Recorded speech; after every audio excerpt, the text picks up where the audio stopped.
આ વખતે ચોમાસું રાજસ્થાન પર મહેરબાન રહ્યું છે। જુલાઈમાં જ રાજ્યના ઘણા બંધોમાં પાણી ભરાઈ જવા લાગ્યું હતું અને બસ્સી બંધ જે ચિત્તોડગઢથી 35 કિલોમીટર દૂર છે, જ્યાં ખેડૂતો માટે એક મોટો બંધ બનાવવામાં આવ્યો છે। આજે તેની આસપાસના 17 ગામોના 8000થી વધુ ખેડૂતો પરિવારો તેનો લાભ મેળવે છે। જિલ્લામાં 1 જૂનથી 588.8 મિલીમીટર વરસાદ વરસ્યો છે। છેલ્લા 10 વર્ષમાં આ ડેમ 7 વખત ઓવરફ્લો થઈ ચૂક્યો છે। ખેતરોમાં પાણી પહોંચાડવા માટે લગભગ 42 કિલોમીટર લાંબી નહેરો બનાવવામાં આવી છે। ડેમની નજીકનો મુખ્ય દરવાજો માટીનો બનેલો છે, જેના પર 20 ફૂટ પહોળી અને લગભગ 300 મીટર લાંબી દિવાલ બનાવવામાં આવી છે। બસ્સી ડેમથી બસ્સી પાલકા, મેઘપુરા, સુવાવા, જયસિંહપુરા, દહીખેડા, દુવાવા, છાપિયાખેડી, સોનગર, બિહારીપુરા, લક્ષ્મીપુરા, પ્રતાપપુરા, નેગડિયા, ગોસુંદી તેમજ સોનગર કી ખેડી, બલદરખા અને એ જેવા ગામોના 8000થી વધુ ખેડૂતોને ફાયદો પણ થાય છે। તો જંગલો વચ્ચે આવેલું છે આ બસ્સી ડેમ અને બસ્સી ડેમને કારણે જે આસપાસના વિસ્તારોમાં રહેનારા ખેડૂતો છે તેમને પણ લાભ મળશે। તો ગામોના જે 8000થી વધુ ખેડૂતો છે તેમને પણ ફાયદો થશે। અમદાવાદ શહેરમાં વરસાદી માહોલ જામ્યો છે, ત્યારે અમદાવાદ એરપોર્ટ વિસ્તારમાં વરસાદ વરસી રહ્યો છે। આજે અમદાવાદમાં સામાન્યથી મધ્યમ વરસાદની આગાહી કરવામાં આવી છે। 24 થી 26 ઓગસ્ટના અમદાવાદમાં ભારે વરસાદની આગાહી કરવામાં આવી છે। તો અમદાવાદ એરપોર્ટ વિસ્તારમાં પણ અત્યારે વરસાદી માહોલ જામ્યો છે।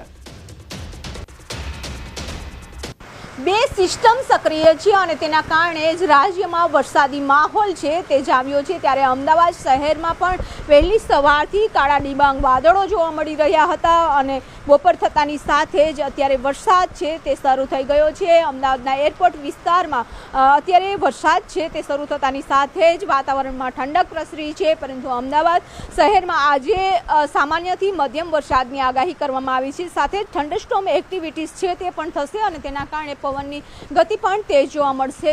સાથે જ હવામાન વિભાગ દ્વારા આગાહી કરવામાં આવી છે કે આગામી 7 દિવસ છે વરસાદી માહોલ યથાવત રહેશે। ઉત્તર ગુજરાત, દક્ષિણ ગુજરાતમાં અત્યંત ભારે વરસાદની આગાહી છે। સાથે જ સૌરાષ્ટ્રમાં અતિભારે વરસાદની આગાહી કરવામાં આવી છે। તો 25 અને 26 ઓગસ્ટના પણ અમદાવાદ શહેરમાં ભારે વરસાદની આગાહી છે હવામાન વિભાગ દ્વારા કરવામાં આવી છે। કેમેરામેન નિલેશ સોસા સાથે બીબુ પટેલ, ન્યૂઝ 18 ગુજરાતી, અમદાવાદ। અમદાવાદમાં સિરિયન ગેંગનો સભ્ય જ્યાં રોકાયો હતો તે હોટલ હાલ બંધ હાલતમાં છે। આશ્રમ રોડ પર આવેલી હોટલ રીગલ રેસિડેન્સીમાં આરોપી રોકાયો હતો।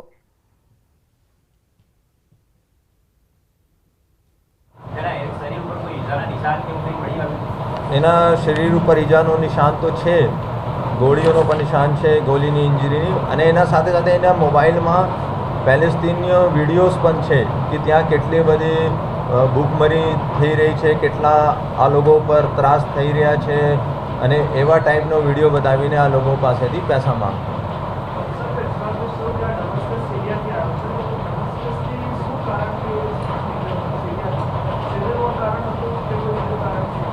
અત્યારે તો આવી ગઈ છે કે ત્યાં સિવિલ વોર છે, અમારી પાસે પૈસા નથી, એના માટે આવ્યા હતા અને ખરેખર અમે પેલેસ્તીનિયનનો અમારે થોડા ફંડ ભેગા કરવાનો છે એના માટે।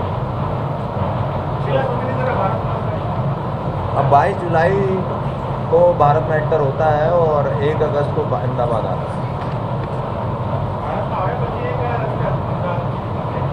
कलकत्ता से यहाँ पे आया है।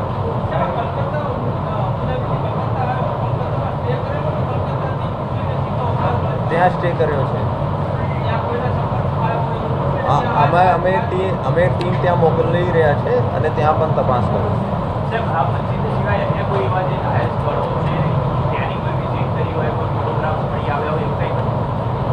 હા, અમે અત્યારે બધા સીસીટીવીનો ટ્રેક મૂવમેન્ટ की ખરેખર આ તો કહે છે કે ફક્ત મસ્જિદોમાં ગયો હતો। ખરેખર જેવી આપણે કહ્યું કે એને કંઈ રેકી કરી છે, ક્યાં ક્યાં સ્થળ પર ગયો હતો, અત્યારે અમે એનો બધું નહીં અલગ અલગ રૂમમાં રહેતા।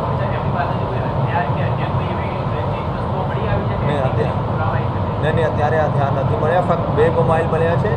એક સિરિયાથી લઈને આવતો હતો અને એમાં વોટ્સએપ પણ સિરિયાનો નંબરનો છે, એક અહીંયા કલકત્તાનો સિમ કાર્ડ છે અને એને પોતાને નામ પર પાસપોર્ટ ઉપર લીધો છે।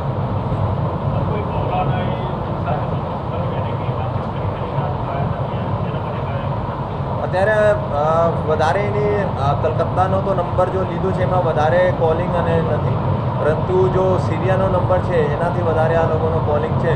અમે ટ્રેક કરી રહ્યા છે કે ખરેખર મૌલાનાને ટચમાં હતા યા બીજા મૌલાનાનો કહે છે ખરેખર આ મૌલાના છે કે નથી. આ બધું તપાસનો વિષય છે, અમે કરી રહ્યા. વડોદરાના પાદરાની MB ઠક્કર પ્રાથમિક શાળા વિવાદમાં આવી છે. શાળાના શિક્ષક યુસુફ શેખે વિદ્યાર્થીઓને ગાળો આપતા હોબાળો મચ્યો છે. શાળામાં વાલીઓએ ભારે હોબાળો મચાવ્યો છે. શાળાના આચાર્યએ શિક્ષક દ્વારા ગાળો આપવાની કબૂલાત કરી. આચાર્યએ જિલ્લા પ્રાથમિક શિક્ષણ અધિકારીને જાણ કરી.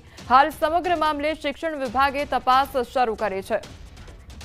સંવાદદાતા હાર્દિક અમારી સાથે જોડાઈ ગયા છે. હાર્દિક, વડોદરાની આ સ્કૂલ કે જેમાં શિક્ષક દ્વારા વિદ્યાર્થીઓને ગાળો આપવાનો મામલો, શું અપડેટ?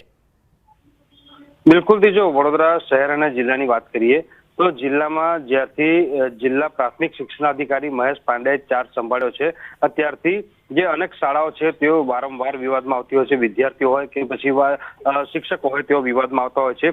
ત્યારે પાદરાની MB ઠક્કર શાળા જે છે તેમાં એક વિવાદ સામે આવ્યો છે.